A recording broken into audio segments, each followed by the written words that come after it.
तो इस सेशन में आप सभी को यहाँ पर जो है बायोलॉजी के जितने भी लॉन्ग क्वेश्चन है आपके इंपॉर्टेंट, उन सभी को मैं यहाँ पर सॉल्व कराने वाला हूँ। तो आप सभी लोगों को वीडियो पूरा ध्यान से देखना है, और इतना ही नहीं, यहाँ पर आप लोग चैनल को सब्सक्राइब करके नोटिफिकेशन बेल भी ऑन कर लीजिए, क्योंकि 3 मार्च से पहले पहले मैं यहाँ पर जो है पूरा कंप्लीट रिवीजन आपको बायोलॉजी का करवा दूंगा। ठीक है, तो आप सभी लोग चैनल को सब्सक्राइब करके नोटिफिकेशन बेल ऑन कर लीजिए। बिल्कुल भी मैं आप सभी का टाइम वेस्ट नहीं करूंगा। आप सभी लोगों को भी कमेंट वगैरह पर बिल्कुल फोकस नहीं करना है। जो क्वेश्चंस बताए जा रहे हैं बस उनको एक एक करके आप लोग तैयार करते रहिए। कहीं पर कोई दिक्कत हो तो वीडियो को आप दोबारा से जरूर देख लीजिएगा। ठीक है, तो चलिए क्लास शुरू करते हैं। सबसे पहला ध्यान दीजिए कि मानव के नर जनन तंत्र का वर्णन कीजिए। इसके अलावा वृषण का मुख्य कार्य क्या है, या फिर मानव नर जनन तंत्र का वर्णन कीजिए। इसमें शुक्राणु कहाँ संचित रहते हैं। तो इस प्रकार से ये क्वेश्चन जो है अलग अलग तरीके से आ सकते हैं। तो अगर मैं बात करूं किसकी, मानव के नर जनन तंत्र की, तो मानव का जो नर जनन तंत्र होता है इसको 3 भागों में बांट सकते हैं। कितने भागों में, यहां पर नर जनन तंत्र को जो है 3 भागों में बांटा जा सकता है, जिसमें से आपका पहला जो होगा वो होगा मुख्य जनन अंग। पहला भाग क्या है इसमें, मुख्य जनन अंग। और इसके अलावा जो दूसरा भाग होगा, दूसरा आपका होगा सहायक जनन अंग। सहायक जनन अंग। और तीसरा भाग जो होता है वो होता है सहायक जनन ग्रंथियां। सहायक जनन ग्रंथियां। तो यहां पर जो है नर जनन तंत्र को 3 भागों में आप बांट सकते हैं। मुख्य जनन अंग, अब मुख्य जनन अंग आपका क्या है, मुख्य जनन अंग जो है आपका ये होता है वृषण। मुख्य जनन अंग क्या होता है आपका, वृषण होता है। यहाँ पर वृषण जो होता है, अगर इसकी लंबाई और चौड़ाई की बात की जाए तो वृषण की जो लंबाई होती है वो लगभग 4 से 5 सेंटीमीटर, और चौड़ाई जो होती है वो 2 से 3 सेंटीमीटर के आसपास जो है होती है। ये आप लोग याद रखिएगा। और यह जो है शुक्र जनन नलिकाओं में शुक्राणुओं का निर्माण यहाँ पर होता है। इस प्रकार से आप इसके द्वारा बता सकते हैं। तो ये तो आपका मुख्य जनन अंग है वृषण। इसके अलावा मैं बात करूं यहाँ पर किस सहायक जनन अंग की, तो सहायक जनन अंग में आपका अधिवृषण हो जाएगा। यहाँ पर वृषण के ऊपर जो है कौमा जैसी एक आकृति होती है, वो बोलते हैं उसे अधिवृषण। तो यहाँ पर आपका अधिवृषण हो गया। इसके अलावा शुक्रवाहिनी हो गई, शुक्रवाहिनी, शुक्राशय, शुक्राशय हो जाएगा, मूत्र मार्ग हो जाएगा। इसके अलावा अगर मैं बात करूं तो शिश्न हो जाएगा। यहाँ पर ये सभी चीजें जो है आपकी ये सहायक जनन अंग है। ये क्या है, सहायक जनन अंग। और अगर मैं सहायक जनन ग्रंथियों की बात करूं तो जैसे कि आपकी प्रोस्टेट ग्रंथि हो जाएगी, इसके अलावा काउपर्स ग्रंथि हो जाएगी, पेरिनियल ग्रंथियां हो जाएंगी। तो ये सभी जो ग्रंथियां होती हैं ये सहायक जनन ग्रंथियां कहलाती हैं। तो इस प्रकार नर जनन तंत्र जो है इसके यहाँ पर जो है 3 भागों में बांटा गया है। एक तो आपका मुख्य जनन अंग यानी कि वृषण हो जाएगा, फिर उसके बाद सहायक जनन अंग। देखिए इसके लिए पहले आप फिगर ध्यान दीजिए तो आपको अच्छे से सारे पॉइंट यहां पर समझ में आ जाएंगे। जैसे कि यहां पर देख सकते हैं, अब ये मानव नर जनन तंत्र का जो है पूरा फिगर यहां पर दिखाई दे रहा है। जैसे कि मैंने सबसे पहले यहां पर किसकी बात की, सबसे पहले यहां पर मैंने बात की जो है इसके मुख्य जनन अंग की यानी कि वृषण की। तो आप यहां पर देख सकते हैं ये जो आपका दिया गया यानी कि ये भाग क्या है, ये इसका वृषण कहलाता है। ये क्या कहलाता है, वृषण कहलाता है। और ये जिसमें उपस्थित होता है इसको बोलते हैं वृषण कोश। यहाँ पर ध्यान दीजिए, इसके बाहर का ये जो भाग है थैलीनुमा, ये आपका क्या है, वृषण कोश। ये वृषण जो होता है इसी वृषण कोश में स्थित रहता है। अब यहाँ पर देखिए इसी के ऊपर ये कौमा जैसी आकृति दिख रही है, इसी को बोलते हैं अधिवृषण। ये क्या कहलाता है आपका, अधिवृषण कहलाता है। इसी को मैंने बताया था कि यहाँ पर इसको क्या बोला जाता है, इसको बोला जाता है अधिवृषण। तो ये आप लोग याद रखिएगा, ये आपका क्या है, अधिवृषण हो जाएगा। ठीक है, इसके अलावा यहां पर ध्यान दीजिए सबसे ऊपर ये जो नलिका दिखाई दे रही है ये आपकी होती है मूत्रवाहिनी। ये होती है मूत्रवाहिनी, इसी से यहां पर जो है मूत्र आता है और यहां पर जो है इस मूत्राशय में यहां पर एकत्रित होता है। तो ये होता है आपका मूत्राशय। और इसी के पीछे का जो भाग होता है ये आपका होता है शुक्राशय। यहां पर ये जो भाग दिया गया है ये क्या होता है आपका, ये शुक्राशय होता है। इसके अलावा यहां पर ये जो यहां पर नली दिख रही है आपको, ये इसको बोलते हैं शुक्रवाहक।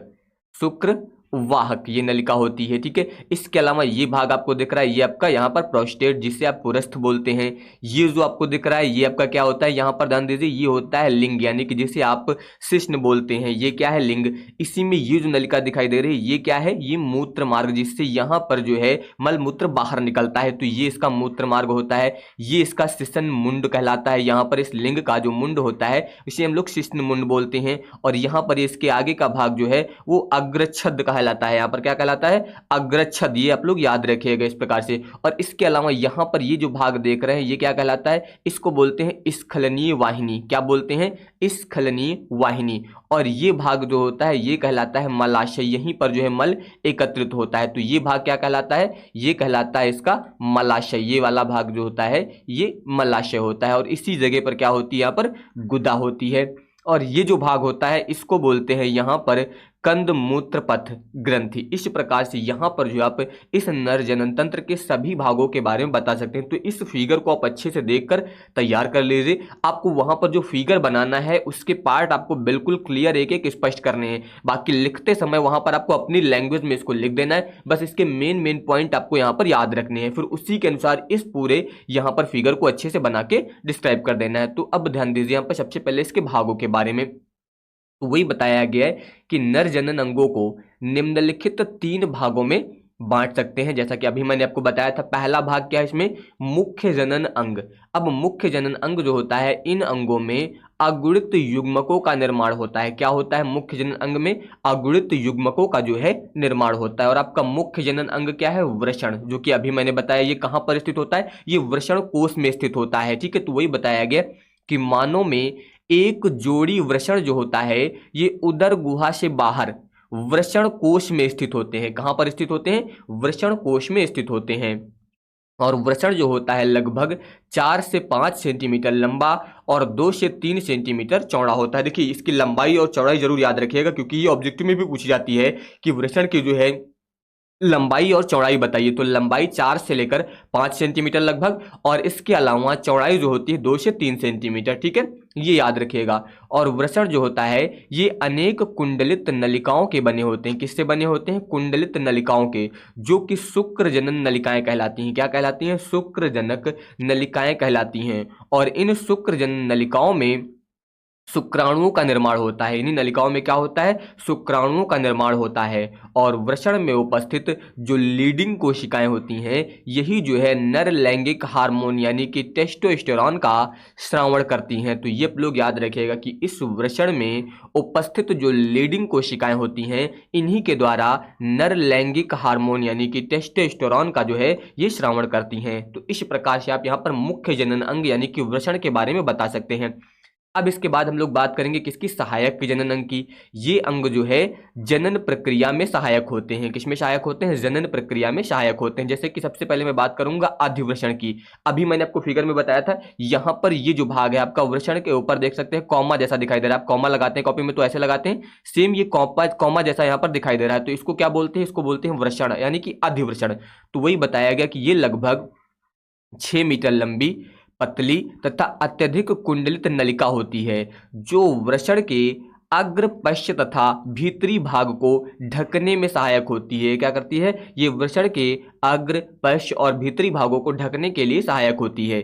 यह जो है अति कुंडलित होकर लगभग 4 सेंटीमीटर लंबी और चपटी एवं कॉमा के आकार की संरचना बनाती है। ये जो है कॉमा जैसी संरचना यहाँ पर जो है बनाती है। तो वही यहाँ पर ध्यान दीजिए। और इसके अलावा अब हम लोग बात करेंगे किसकी, शुक्रवाहिनी की। तो यहाँ पर बताया गया है एपिडिडाइमिस। अब एपिडिडाइमिस क्या होता है, तो याद रखिएगा कि एपिडिडाइमिस में जो है शुक्राणु का संग्रहण व परिपक्वन होता है। और एपिडिडाइमिस जो होता है इसके 3 भाग होते हैं। एक आपका शीर्ष एपिडिडाइमिस, एक मध्य भाग या एपिडाइडिमिस काय से बोलते हैं, और दूसरा इसके अलावा तीसरा होता है आपका पुच्छ एपिडिडाइमिस। ये चलिए आप लोग किसके बारे में याद रखेंगे। अब हम लोग बात करेंगे किसकी, शुक्रवाहिनी की। तो ये जो है आपकी एपिडिडाइमिस से एक शुक्रवाहिनी निकलकर उदर गुहा में प्रवेश करते हुए शुक्राशय से होते हुए मूत्र मार्ग के अधर भाग में खुलती है। कहाँ खुलती है, मूत्र मार्ग के अधर भाग में खिलती है। अभी मैंने आपको शुक्रवाहिनी और मूत्र मार्ग ये सभी फिगर में बताए थे। ठीक है, इसके बाद में बात करूंगा शुक्राशय की। यह एक जो है द्विपालित थैलीनुमा ग्रंथिल संरचना होती है। इसमें चिपचिपा द्रव जो है वो स्रावित होता है, जो वीर्य का मुख्य भाग बनाता है। यहाँ पर यही जो है स्पर्म का मुख्य भाग बनाता है आपका शुक्राशय। ठीक है, तथा शुक्राणुओं का पोषण भी करता है। इस प्रकार से आप इसके बारे में बता सकते हैं। इसके अलावा मूत्र मार्ग, मूत्र तथा वीर्य जो है इसी मार्ग द्वारा शरीर से बाहर निकलता है, जो कि अभी आपको फिगर में बताया गया था। यहां पर आप देख सकते हैं ये है आपका मूत्र मार्ग, इसी से जो है आपका स्पर्म और मूत्र जो है वो बाहर निकलता है। इसके अलावा बात करेंगे हम लोग शिश्न की, तो ये जो होता है ये मैथुन अंग है और ये वृषण कोशों के मध्य स्थित होता है। कहां पर स्थित होता है? जो वृषण कोश होता है इसके बीच में स्थित होता है और शिश्न के मध्य में से ही जो है मूत्र मार्ग गुजरता है, जो कि शिश्न के अग्र छोर पर खुलता है। शिश्न भी मैंने आपको भी बता दिया, जिसे आप लिंग के नाम से जानते हैं। ये आपका यहाँ पर क्या कहलाता है? ये कहलाता है शिश्न, इसे ही लिंग बोलते हैं। तो ये हो जाएगा। अब इसके बाद हम लोग बात करेंगे सहायक जनन ग्रंथियों की। ये इसका तीसरा भाग होता है।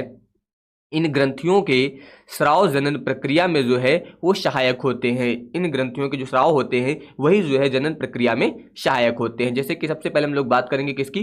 प्रोस्टेट ग्रंथ की। ये ग्रंथि जो है मूत्र मार्ग के अधर तल पर स्थित होती है। कहाँ स्थित होती है? मूत्र मार्ग के अधर तल पर स्थित होती है और यह जो है अनेक पिंडों की बनी होती है। ये जो होती है ये अनेक पिंडों की बनी होती है और इस ग्रंथ से हल्का क्षारीय तरल जो है स्रावित होता है। इस ग्रंथ से जो है हल्का क्षारीय तरल जो है वो स्रावित होता है, जो मूत्र मार्ग की अम्लीयता को नष्ट करता है। ये क्या करता है? ये मूत्र मार्ग की अम्लीयता को जो है नष्ट करता है, जिससे शुक्राणु जो होते हैं वो सक्रिय बने रहते हैं। तो इस प्रकार आप प्रोस्टेट ग्रंथ के बारे में बता सकते हैं।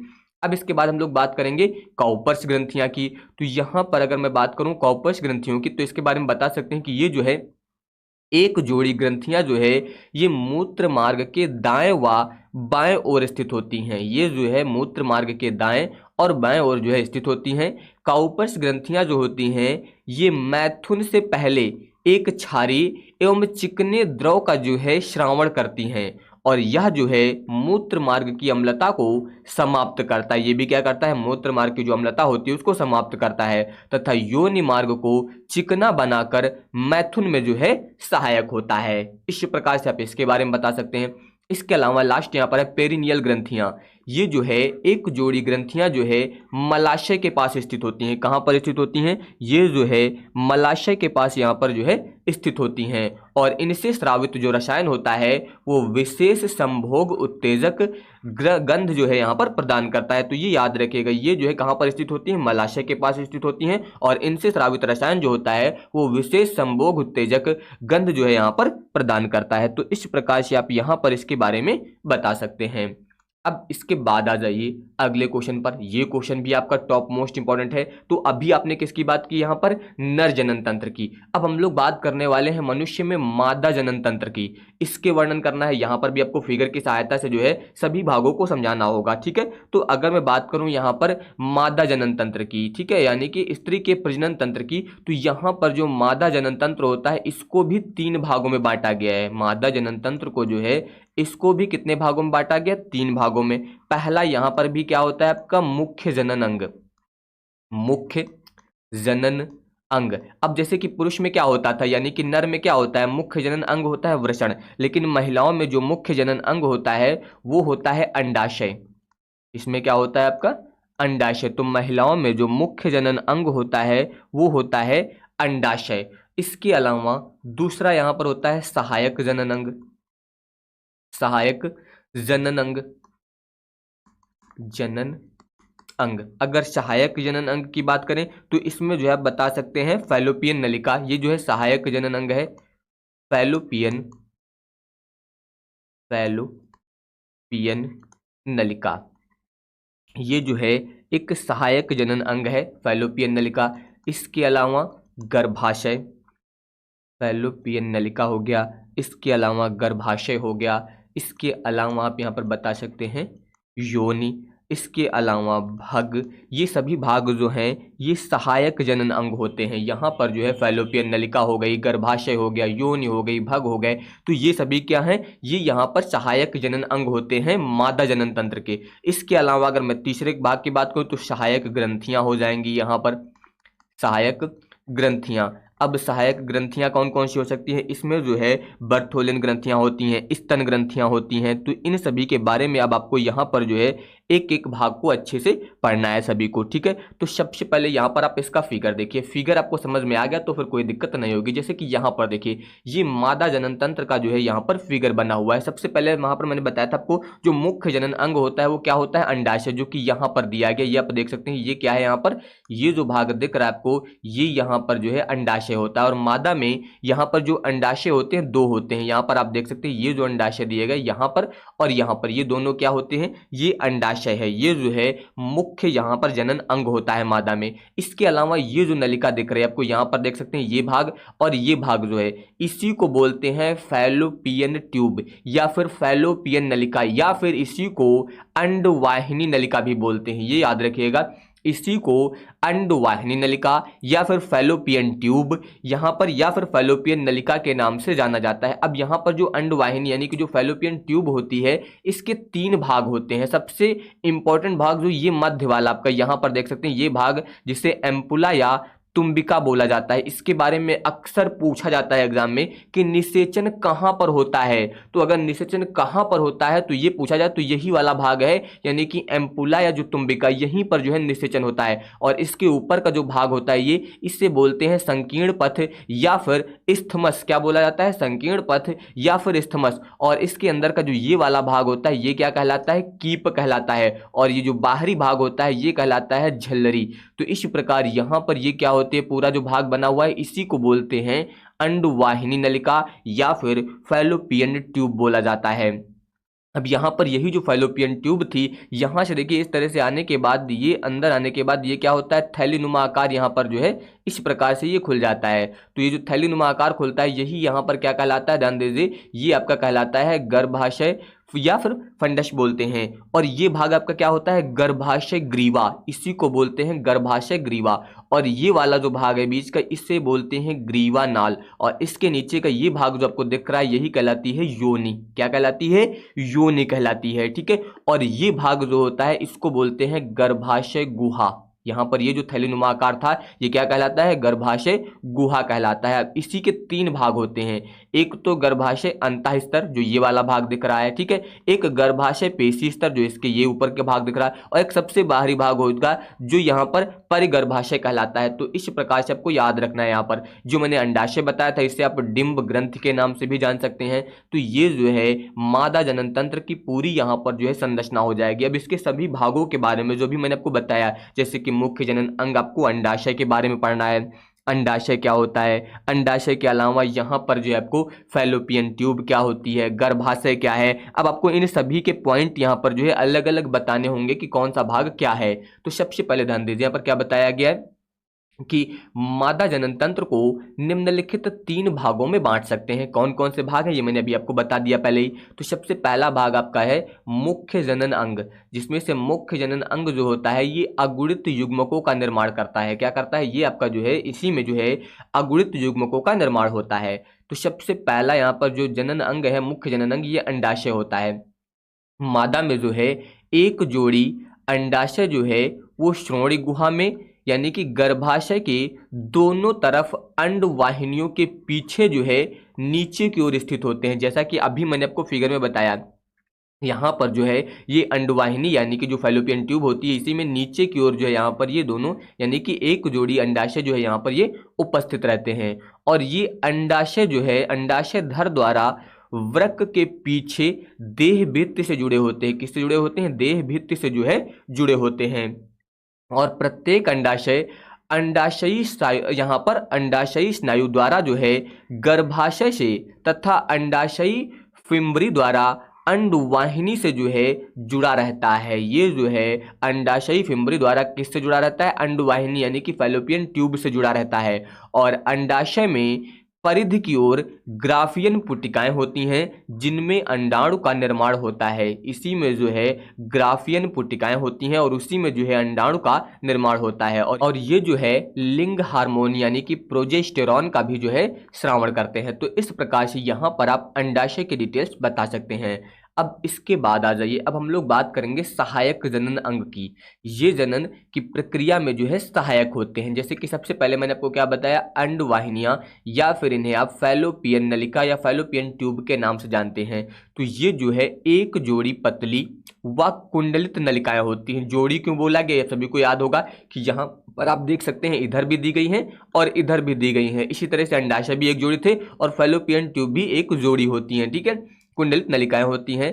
प्रत्येक अंडवाहिनी जो होती है ये वायु कोशिका या फिर इनफंडिबुलम, तुम्बिका और इस्थमस व संकीर्ण पथ तथा गर्भाशय भाग में विभाजित होती है। कितने भागों में विभाजित होती है वो अभी मैंने आपको बताया था। ये आपका संकीर्ण पथ यानी कि इस्थमस, एम्पुला यानी कि तुम्बिका, कीप, झल्लरी, इस प्रकार से ये इन सभी भागों में क्या होती है, विभाजित होती है। अंडवाहिनियों की भित्ति का बाह्य आवरण जो होता है ये पेरिटोनियम होता है तथा इसके नीचे जो है वो पेशी आवरण होता है। जो बाहरी आवरण होता है वो आपका पेरिटोनियम और नीचे जो है पेशी आवरण होता है। इनके मुख पर जो है कीप के आकार की झालरदार कीप होती है। कीप के आकार के जो है झालरदार कीप होती है। इसी को क्या बोलते हैं, झल्लरी बोला जाता है। ये आप देख सकते हैं यहाँ पर, इसे क्या बोलते हैं, झल्लरी बोलते हैं।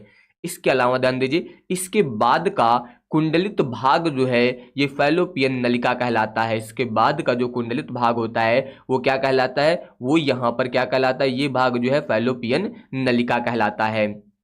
इसके बाद ध्यान दीजिए, हम लोग बात करेंगे गर्भाशय की यानी कि यूट्रस की। तो यह जो होता है ये मूत्राशय के ऊपर तथा पीछे स्थित उल्टे नाशपाती के आकार का होता है। ये किसके आकार का होता है, उल्टे नाशपाती के आकार की संरचना होती है गर्भाशय की, जो यहाँ पर जो है स्नायु के द्वारा शरीर से चिपका रहता है और गर्भाशय की दीवार जो है वो सरल पेशी तंतुओं की बनी होती है, जिसे मायोमेट्रियम कहते हैं। क्या बोला जाता है, इसे जो है मायोमेट्रियम यहाँ पर जो है बोला जाता है। और इसके अलावा आप यहाँ पर बता सकते हैं कि गर्भाशय का ल्यूमेन श्लेष्मिका झिल्ली के द्वारा जो है घिरा रहता है, जिसे एंड्रोमेट्रियम कहते हैं। क्या बोला जाता है, एंड्रोमेट्रियम बोला जाता है। और गर्भाशय भ्रूण में अपरा के द्वारा जुड़ा रहता है। किसके द्वारा जुड़ा रहता है, गर्भाशय जो होता है ये भ्रूण में अपरा के द्वारा, अपरा या जिसे प्लेसेंटा बोलते हैं, अपरा या फिर प्लेसेंटा बोला जाता है, ठीक है, इसके द्वारा क्या होता है, जुड़ा रहता है। अब इसके बाद हम लोग तीसरे पार्ट यानी कि योनि की बात करेंगे। यह जो है मूत्र मार्ग तथा गुदा के बीच जो है अग्रभाग में झिल्लीमय पेशीय नलिका होती है और यह जो है संभोग के दौरान शिश्न से वीर्य ग्रहण करती है। अभी मैंने आपको मानव जनन तंत्र में शिश्न बताया था, उसी के द्वारा ये जो है जब संभोग होता है तो उसके दौरान ये जो है वीर्य ग्रहण करती है तथा शिशु के जन्म के समय जन्म नाल के रूप में जो है कार्य करती है ये योनि। इस प्रकार से आप इसके बारे में बता सकते हैं। इसके अलावा हम लोग बात करेंगे भग की। तो मादा जो है मानव के बाह्य जनन अंगों को सामूहिक रूप से भग कहते हैं। क्या कहते हैं, भग बोला जाता है। और यह जो है मोन्स प्यूबिस, वृहद गोष्ठ, लघु भगोष्ठ, इसके अलावा पेरिनियम और भग शेफ एवं प्रमाण से मिलकर बनता है। और इसके अलावा भग शेफ जो है ये नरशिश्न के समांग होता है। किसके समान होता है, नरशिश्न, जो कि आपको मैंने बताया था, ठीक है, उसके समांग होता है और संवेदनशील अंग होता है। ये जो है संवेदनशील अंग होता है। अब इसके बाद हम लोग तीसरे पार्ट की बात करेंगे यानी कि सहायक ग्रंथियों की।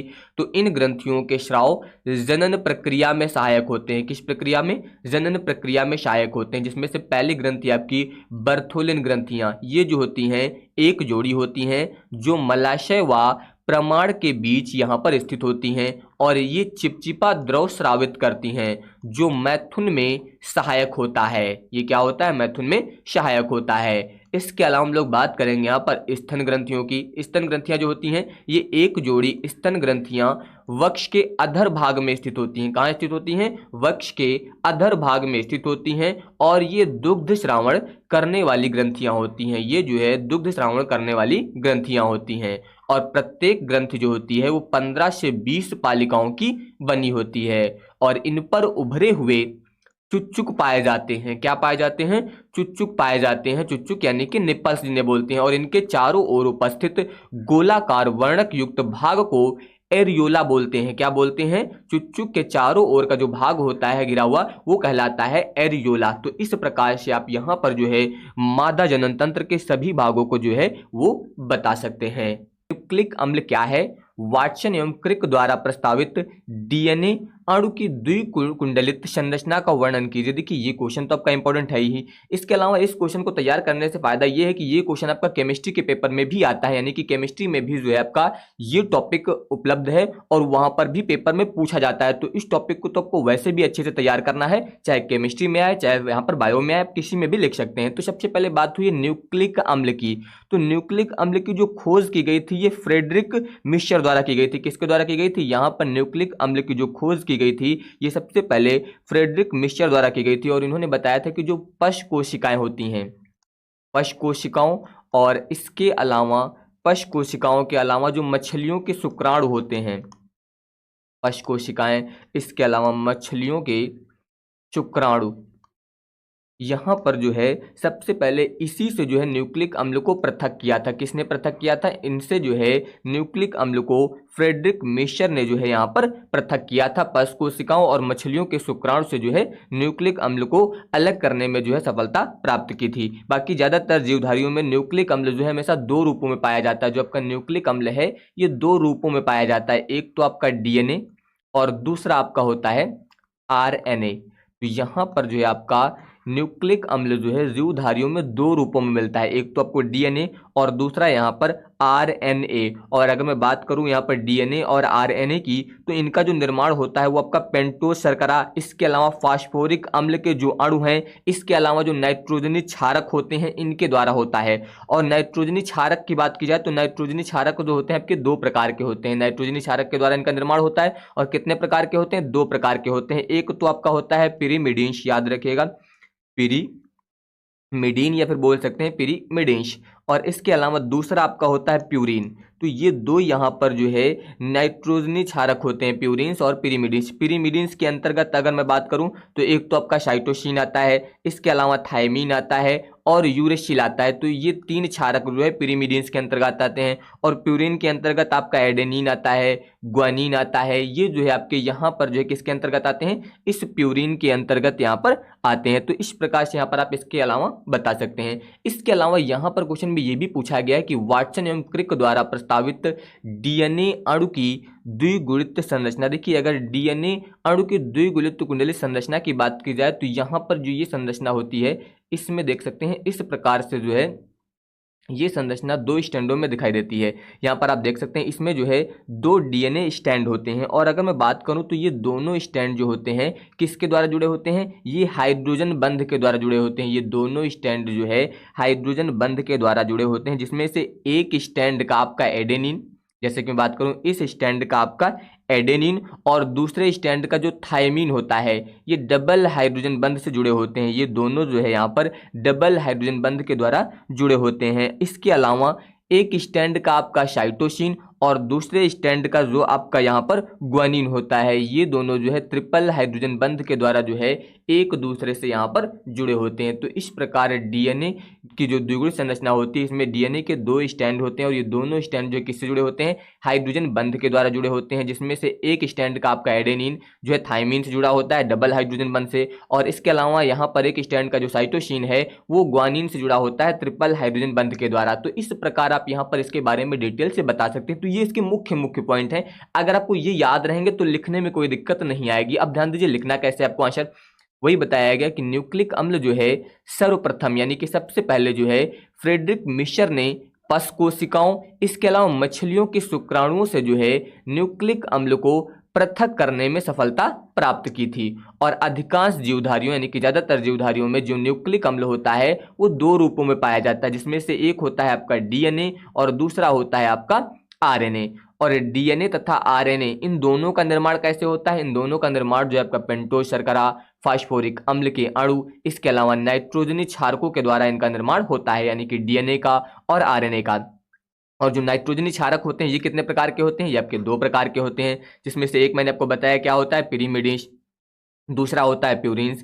पिरीमिडिन्स के अंतर्गत आपका एक आता है साइटोसिन, इसको सी से प्रदर्शित करते हैं, थायमीन को टी से और यूरेसिल को यू से यहाँ पर व्यक्त किया जाता है। प्यूरिन के अंतर्गत आपका एडेनिन आता है और इसके अलावा इसके अंतर्गत आपका ग्वानिन आता है। तो इस प्रकार से आप यहाँ पर इसके बारे में बता सकते हैं।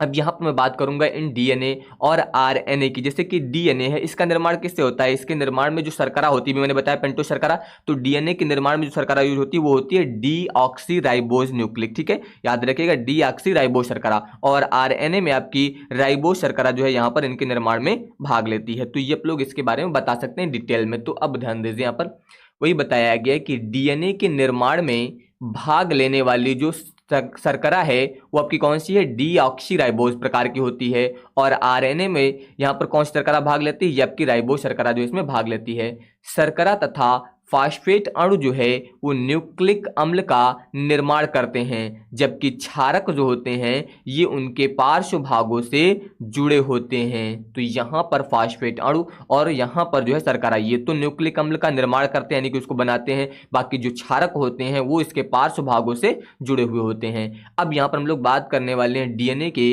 कुछ महत्वपूर्ण लक्षण की। जैसे कि यहाँ पर इसके जो है दोहरे कुंडलीकार मॉडल को सर्वप्रथम सन 1953 में किसने प्रस्तुत किया था? वॉटसन एवं क्रिक द्वारा प्रस्तावित किया गया था। ये आप यहाँ पर फिगर देख सकते हैं। इस फिगर में आपको यहाँ पर जो भी मैंने संरचना बताई थी वहां पर आप देख सकते हैं, इसका एक एंड यहाँ पर 5 एंड दिया गया और ये दूसरा 3 एंड होता है। इनके बीच का जो व्यास होता है वो व्यास लगभग यहाँ पर जो है 2 नैनोमीटर होता है। ये याद रखिएगा, व्यास कितना होता है? 2 नैनोमीटर यहाँ पर इसका व्यास होता है। और ये दोनों स्टैंड जो डीएनए स्टैंड दिए गए हैं ये एक दूसरे से एडेनिन और यहाँ पर देख सकते हैं थाइमिन डबल हाइड्रोजन बंध के द्वारा, और इसके अलावा साइटोसिन और यहाँ पर ग्वानिन के द्वारा जो है यहाँ पर ट्रिपल हाइड्रोजन बंध से ये जुड़े होते हैं। इस प्रकार ये यहाँ पर एक दूसरे से जुड़े हुए होते हैं। तो ये याद रखिएगा, ठीक है। यहाँ पर जो इसका ये वाला भाग होता है जिसे हम लोग केंद्रीय अक्ष बोलते हैं, इससे क्या बोला जाता है? केंद्रीय अक्ष होता है, ठीक है। और यहाँ पर देख सकते हैं ये बीच वाला जो भाग होता है इसे बोलते हैं केंद्रीय मुख्य कुंजी। इस प्रकार से आपको यहाँ पर इसकी संरचना जो है वो ध्यान रखनी है। बाकी यहाँ पर ध्यान दीजिए और क्या बताया गया कि दोहरे कुंडलन में डीएनए की दोनों पॉलीन्यूक्लियोटाइड श्रृंखलाएं जो होती हैं वो एक दूसरे के प्रति क्या होती हैं? समांतर होती हैं। ये दोनों जो होती हैं एक दूसरे के प्रति समांतर होती हैं। और इसके अलावा पाइलोन्यूक्लियोटाइड जो संरचना है इसके निर्माण में न्यूक्लियोटाइड एक दूसरे से शर्करा फास्फेट सहलग्नता द्वारा जुड़े होते हैं। किससे जुड़े होते हैं? शर्करा फास्फेट सहलग्नता द्वारा जो है एक दूसरे से जुड़े हुए होते हैं।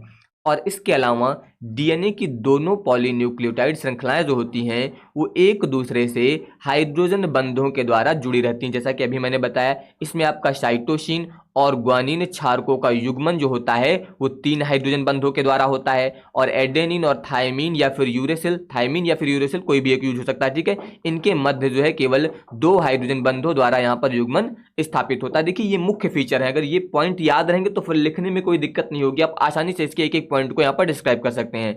इसके अलावा दोनों पॉलीन्यूक्लियोटाइड श्रृंखलाओं में शर्करा के जो अणु होते हैं वो एक दूसरे से 11 एंगस्ट्राम की दूरी पर होते हैं। एक दूसरे से कितनी दूरी पर होते हैं? 11 एंगस्ट्राम पर। और इसके अलावा डीएनए अणु का जो व्यास होता है वो 20 एंगस्ट्राम होता है। कितना होता है? 20 एंगस्ट्राम यहाँ पर जो है होता है। चाहे तो इसी को आप यहाँ पर 2 नैनोमीटर भी लिख सकते हैं, ठीक है। तो और इसके अलावा यहाँ पर मैं बात करूं, यहाँ पर जो है कुंडलीकार रचना में एक पूर्ण चक्र जो होता है वो आपका 34 एंगस्ट्राम की दूरी पर होता है। कितनी दूरी पर होता है? 34 एंगस्ट्राम की दूरी पर यहाँ पर होता है। तो ये आप लोग इसके बारे में याद रखिएगा, इसको आप फिगर में समझिए तो आपको अच्छे समझ में आएगा। जैसे कि यहाँ पर देखिए, ये आप देख सकते हैं, ये आपका एडेनिन थाइमिन और यहाँ पर ये थाइमिन एडेनिन दिया गया। तो इनके बीच की जो दूरी है वो कितनी है? यहाँ पर देख सकते हैं ये आपको दिया गया है 3.4 एंगस्ट्राम, ये आपको दिया गया है, ठीक है। तो ये दूरी याद रखिएगा। इसके अलावा यहाँ से यहाँ तक का जो भाग है इसका मान कितना दिया गया? इसकी दूरी कुंडलित की कितनी दी गई है? 12 एंगस्ट्राम दी गई है। तो ये दूरी है जो दी गई है। इसके अलावा इस भाग की दूरी कितनी है? 6 एंगस्ट्राम है, ठीक है। तो ये दूरी आपको याद रखनी, कौन सी कहाँ पर कितनी यूज होती है। और इतनी दूरी में 10 युगल क्षारक जो है यहाँ पर उपस्थित होते हैं, यानी कि मतलब 10 जोड़े क्षारक यहाँ पर जो है उपस्थित होते हैं। और आवश्यक एंजाइमों की उपस्थिति में डीएनए का केंद्रक में अंतरावस्था काल में जो है रेप्लिकेशन होता है। किसमें रेप्लिकेशन होता है? यहाँ पर जो है अंतरावस्था काल में रेप्लिकेशन हो जाता है। इसके अलावा आप बता सकते हैं डीएनए अणु के प्रति जो है पिकोग्राम भार की लंबाई जो होती है वो कितनी होती है? 21 सेंटीमीटर, सॉरी 31 सेंटीमीटर होती है, ये याद रखना है। इसके अलावा डीएनए के विपरीत सूत्रों में शर्करा अणुओं की जो स्थिति होती है वो एक दूसरे के विपरीत होती है। जो शर्करा अणु होते हैं वो एक दूसरे के विपरीत होते हैं, अर्थात यदि एक सूत्र में शर्करा अणुओं की दिशा जो है 5 इंड से 3 इंड है, तो दूसरे में क्या होगी 3 इंड से 5 इंड होगी। और इसके अलावा पिरिमिडीन तथा प्यूरिन का जो अनुपात होता है वो 1:1 होता है, ये याद रखिएगा। देखिए यहाँ पर क्वेश्चन में केवल डीएनए की बात हुई है, इसलिए डीएनए के सारे पॉइंट आपको बताए गए, आरएनए की बात नहीं हुई है, ये याद रखिएगा, ठीक है। और डीएनए के द्विगुणन में द्विकुंडलित मॉडल का महत्व क्या है, तो द्विगुणन के समय जो है दोनों रज्जुक अलग अलग होकर जो है वो टेम्पलेट का कार्य करते हैं। दोनों रज्जु जो होते हैं वो अलग अलग होकर क्या करते हैं, टेम्पलेट का कार्य करते हैं। और यहाँ पर एक डीएनए खंड में से जो है 2 खंडों का संश्लेषण होता है, एक डीएनए खंड से 2 खंडों का क्या होता है, संश्लेषण होता है। और यहाँ पर नई कोशिका में डीएनए का क्रम जो होता है वो समान रहता है, और पूरक रज्जु में न्यूक्लियोटाइड का जो क्रम होता है वो यहाँ पर समान बना रहता है। तो इस प्रकार से आप यहाँ पर जो है इसके बारे में बता सकते हैं। इस प्रकार से इस क्वेश्चन को आपको यहाँ पर याद रखना है। बाकी ये क्वेश्चन मैंने बता दिया, बायो के लिए भी इंपॉर्टेंट है, केमिस्ट्री के लिए भी इंपॉर्टेंट है। इसके बाद आ जाइए अगले क्वेश्चन पर। यहाँ कह रहा है कि आनुवांशिक कूट क्या है, इसकी मुख्य विशेषताओं का वर्णन कीजिए। यहाँ पर किसकी बात हुई है, आनुवांशिक कूट। देखिए आनुवांशिक कूट कहा जाए या फिर कोड बोला जाए, आनुवांशिक कूट बोल सकते हैं या फिर पेपर में आनुवांशिक कोड लिख के आ सकता है। ये जो है नाइट्रोजन क्षारकों का क्रम होता है, जो अभी मैंने नाइट्रोजनी क्षारक बताए थे इनका यहाँ पर जो है एक अनुक्रम होता है। तो आप बता सकते हैं कि नाइट्रोजन क्षारकों का वह अनुक्रम जिसमें जो प्रोटीन अणु हैं इसके संश्लेषण की सूचना उपस्थित होती है। क्या उपस्थित होती है, प्रोटीन अणु की सूचना उपस्थित होती है, वो आपके क्या कहलाते हैं, आनुवांशिक कूट कहलाते हैं। याद रखिएगा यहाँ पर मैंने क्या बताया कि यहाँ पर जो आनुवांशिक कूट या फिर कोड जो है ये नाइट्रोजन क्षारकों का जो है एक अनुक्रम होता है जिसमें प्रोटीन अणु के संश्लेषण की सूचना उपस्थित होती है। इस प्रकार से आप लोग यहाँ पर बता सकते हैं। और यहाँ पर न्यूक्लियोटाइड का वह अनुक्रम जो किसी विशिष्ट अमीनो अम्ल का निर्माण कर दे उससे बोलते हैं प्रकूट। क्या बोलते हैं, प्रकूट। यहाँ पर जो है जो नाइट्रोजन क्षारक दिए गए हैं इसी के बारे में आपको बताना है, ठीक है। इसके अलावा अगर मैं बात करूं आनुवांशिक कूट की खोज किसने की थी, तो यहाँ पर आनुवांशिक कूट की जो खोज की गई थी वो याद रखिएगा निरेनबर्ग द्वारा की गई थी। किसके द्वारा, निरेनबर्ग एवं मथाई ने जो है यहाँ पर इसकी खोज की थी। तो ये भी आप लोग इसके बारे में याद रखिएगा यहाँ पर कि आनुवांशिक कूट की खोज जो है वो निरेनबर्ग और मथाई के द्वारा यहाँ पर की गई थी, ठीक है। चलिए अब आ जाइए, अब ध्यान दीजिए यहाँ पर लिखा है कि आनुवांशिक कूट क्या है, तो वही बताया गया कि आनुवांशिक कूट या फिर कोड जो है ये नाइट्रोजन क्षारकों का वह अनुक्रम होता है जिसमें प्रोटीन अणु के संश्लेषण की जो सूचना होती है ये उपस्थित होती है। ये इसका मुख्य पॉइंट है, ये याद रखना है। और 3 न्यूक्लियोटाइड का वह अनुक्रम जो किसी विशिष्ट अमीनो अम्ल का निर्माण करता है वो क्या कहलाता है, वो प्रकूट कहलाता है, उसे बोलते हैं प्रकूट। और आनुवांशिक संकेत प्रणाली में 64 प्रकूट होते हैं। कितने प्रकूट होते हैं, टोटल 64, यानी कि 64 प्रकूट यहाँ पर होते हैं। और आनुवांशिक कूट की जो खोज की गई थी वो निरेनबर्ग एवं मथाई ने की थी। किसने की थी, निरेनबर्ग और मथाई के द्वारा जो है आनुवांशिक कूट की खोज की गई थी। और इसके अलावा ध्यान दीजिए यहाँ पर बात हुई 3 न्यूक्लियोटाइड की। 3 न्यूक्लियोटाइड का मतलब क्या है, जो क्षारक अभी मैंने आपको बताया था, जैसे कि आपका एडेनिन हो गया, यूरेसिल हो गया, ग्वानिन हो गया, साइटोसिन हो गया, थायमिन हो गया, ये भी मैंने क्षारकों के बारे में बताया था। नाइट्रोजनी क्षारक जो होते हैं इनमें से कोई भी 3 न्यूक्लियोटाइड बोल सकते हैं या फिर कोई 3 क्षारकों का वह क्रम जो किसी विशिष्ट अमीनो अम्ल का निर्माण करते हैं। जैसे कि मान लीजिए मैं ले लेता हूं AUG, तो ये तीनों मिलकर क्या करेंगे, यहां पर किसी विशेष अमीनो अम्ल का निर्माण करेंगे, ठीक है। या फिर मान लीजिए मैं ले लेता हूं UAG, तो ये मिलकर जो है किसी विशेष अमीनो अम्ल का निर्माण करते हैं। तो कुल मिला के यहाँ पर जो आपके आनुवांशिक कूट होते हैं वो त्रिक होते हैं। ध्यान दीजिए यहाँ पर जो है ये तीनों क्या करेंगे, यहाँ पर ये तीनों क्या कहलाते हैं, कोडान कहलाते हैं इसके, ठीक है। ये मिलकर यहाँ पर जो है इस कूट का यहाँ पर निर्माण करते हैं। तो AUG हो गया, यहाँ पर ये तीनों जो है मिलकर कोडान बनाते हैं। तो वही ध्यान दीजिए, अब हम लोग बात करने वाले हैं आनुवांशिक कूट की सामान्य विशेषताएं। कौन कौन सी इनकी सामान्य विशेषताएं होती हैं, तो जैसे कि सबसे पहला आनुवांशिक कूट जो होता है आपका वो कैसा होता है, त्रिक होता है। जो भी मैंने आपको बताया ये क्या होता है आपका, त्रिक होता है। इसके अलावा आनुवांशिक प्रकूट कोड की जो खोज हुई थी वो निरेनबर्ग एवं मथाई ने की थी। ये भी आप विशेषता में बता सकते हैं इसके, ठीक है। ये मैंने आपको पहले ही बता दिया। इसके अलावा ध्यान दीजिए AUG का मतलब क्या है, यहाँ पर आपका एडेनिन, यूरेसिल, ग्वानिन, इन तीनों का यहाँ पर ये त्रिक दिया गया है। इसके अलावा GUG ये कभी कभी जो है प्रारंभिक प्रकूट, जबकि आपका यूरेसिल, एडेनिन और एडेनिन। इसके अलावा UGA और UAG समापन प्रकूट हैं। ये आप लोग याद रखिएगा, ये आपके प्रारंभिक यहाँ पर प्रकूट और ये क्या कहलाते हैं, ये आपके समापन प्रकूट कहलाते हैं। समापन प्रकूट जो है किसी भी अमीनो अम्ल का निर्माण नहीं करते हैं। जितने भी आपके समापन प्रकूट होते हैं ये यहाँ पर जो है अमीनो अम्ल का निर्माण नहीं करते हैं, लेकिन जो आपके प्रारंभिक प्रकूट होते हैं ये क्या करते हैं, ये अमीनो अम्ल का जो है निर्माण करते हैं। तो ये याद रखिएगा।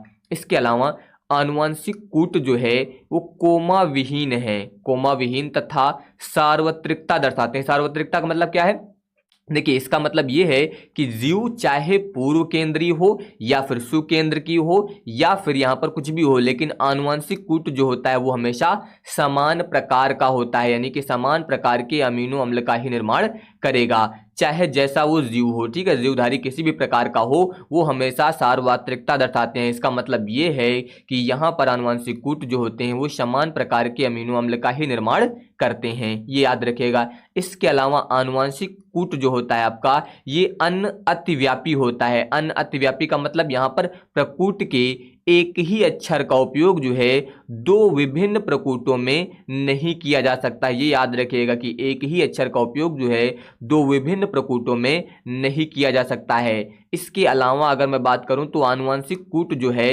ये असंदिग्धता दर्शाते हैं। यहाँ पर ये जो है असंदिग्धता दर्शाते हैं। क्यों? क्योंकि यहाँ पर ये जो है एक विशिष्ट प्रकूट एक ही अमीनो अम्ल को केवल कोड करता है। ये याद रखिएगा, एक ही अमीनो अम्ल को ये जो है कोड करता है।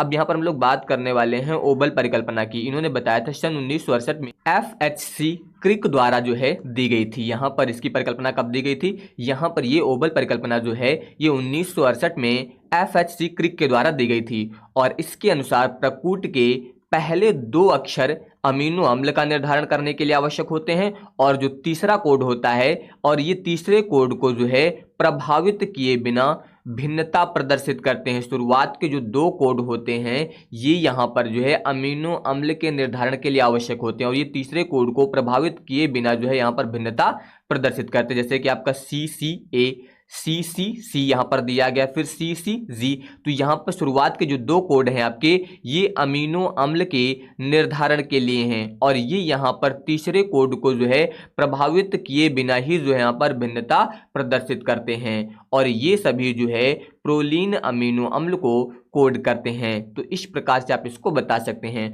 और इसी तरह से आपका CUU, इसके अलावा CUC, CUA और CUG ये सभी जो होते हैं आपके ल्यूसीन अमीनो अम्ल को कूट करते हैं और यही कारण है कि एक tRNA से अधिक प्रकूट को पहचाना सकते हैं। यहाँ पर याद रखिएगा, इसी प्रकार जो है यहाँ पर tRNA से एक से अधिक प्रकूट को पहचान सकता है और ऐसा माना गया है कि तीसरे स्थान पर क्षारकों में ओबलिंग या डगमगाहट होती है। जो तीसरा क्षारक होता है इसमें ओबलिंग या फिर डगमगाहट होती है और स्थायी युग्मन जो है वो नहीं हो पाता है और ओबलिंग के कारण जो है आपका tRNA की संख्या प्रकूट की तुलना में कम हो जाती है। और इसके अलावा लास्ट पॉइंट आप बता सकते हैं कि आनुवंशिक कूट जो होता है आपका ये अपभ्रष्टता दर्शाता है, अर्थात केवल दो अमीनो अम्ल जो है यहाँ पर इनको छोड़कर, अमीनो अम्ल कौन कौन से हैं, एक आपका मिथियोनिन और इसके अलावा ट्रिप्टोफेन, इनको छोड़कर जो है शेष सभी अमीनो अम्ल को एक से अधिक प्रकूट जो है वो कूटित करते हैं। केवल ये दो ऐसे अमीनो अम्ल हैं, इनको छोड़कर बाकी जितने भी अमीनो अम्ल हैं इनको जो है एक से अधिक प्रकूट जो है हमेशा कूटित करते हैं। तो इस प्रकार से आप यहाँ पर इसके बारे में बता सकते हैं।